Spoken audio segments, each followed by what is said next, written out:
There have been a number of important polls over the last couple of weeks showing that support for Donald Trump from one of his key groups is completely collapsing. And that group is Gen Z, voters ages 18 to 29.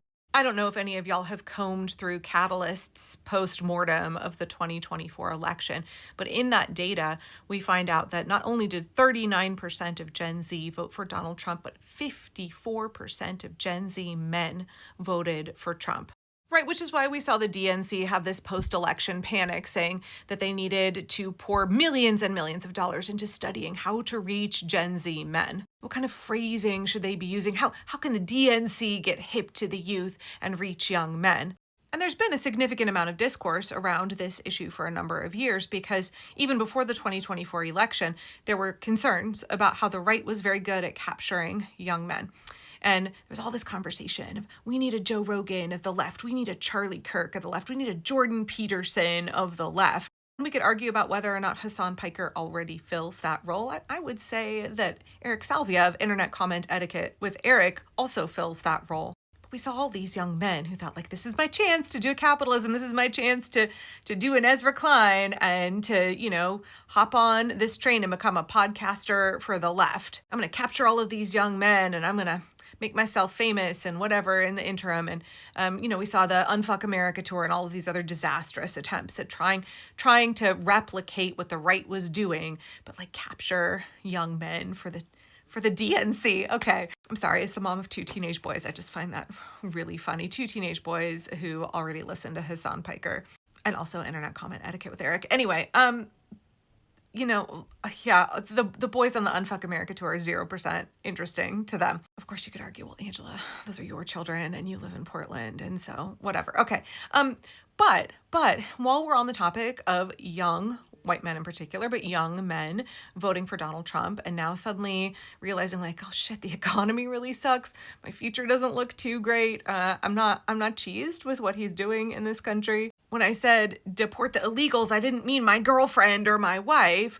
I didn't mean, my buddy that I shoot hoops with. I didn't mean that at all. So suddenly we're seeing all of these young men who are just not down with what Trump is doing and they're fleeing. Now, they're not suddenly becoming, I've said this before, when we see people who decide that they're no longer going to support Donald Trump, it doesn't mean they've suddenly become like really woke and that they're going to say the right things or pick up all of your political ideology. It just means they're not happy with what Trump is doing. They've not been courted and seduced and tempted or what have you by the Democrats. They're just pissed at Trump. They say not that, right? And in the United States, a lot of voters, actually, independent voters in particular, that's why they're called swing voters, they often vote for the not incumbent, right? They don't like what the incumbent is doing. I'm going to vote for that other guy.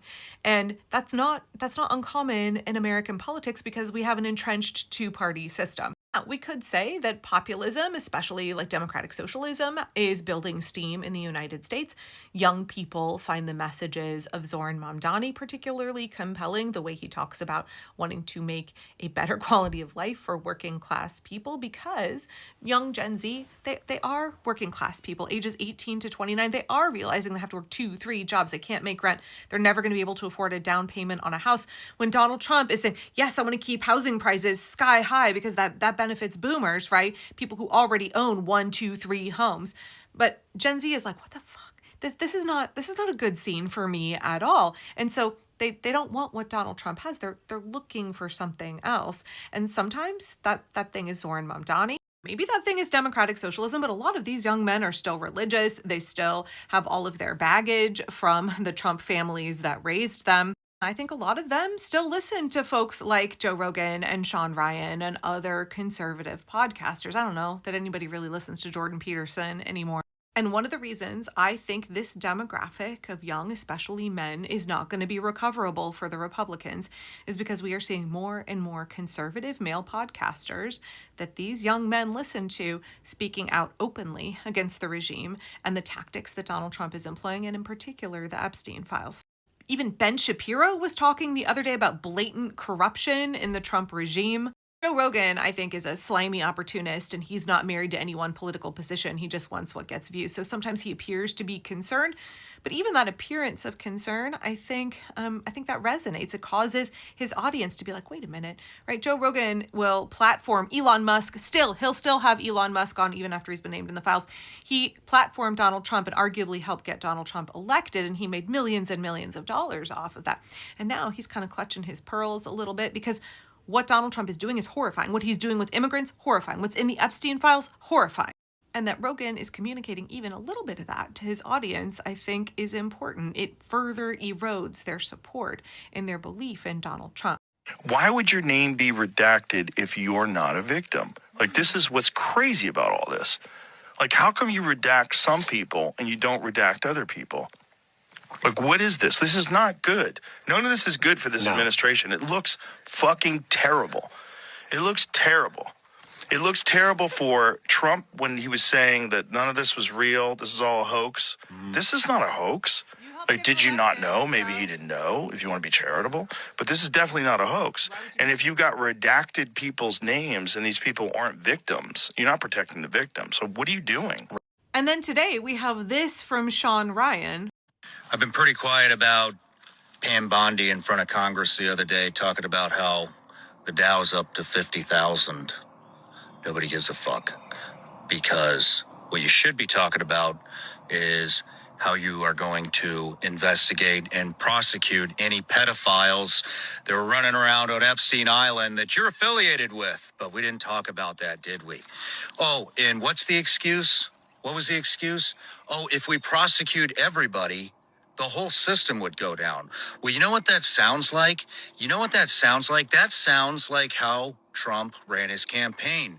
Let's drain the swamp. Doesn't that sound a lot like draining the swamp? It actually is drain the swamp served up to you on a fucking silver platter.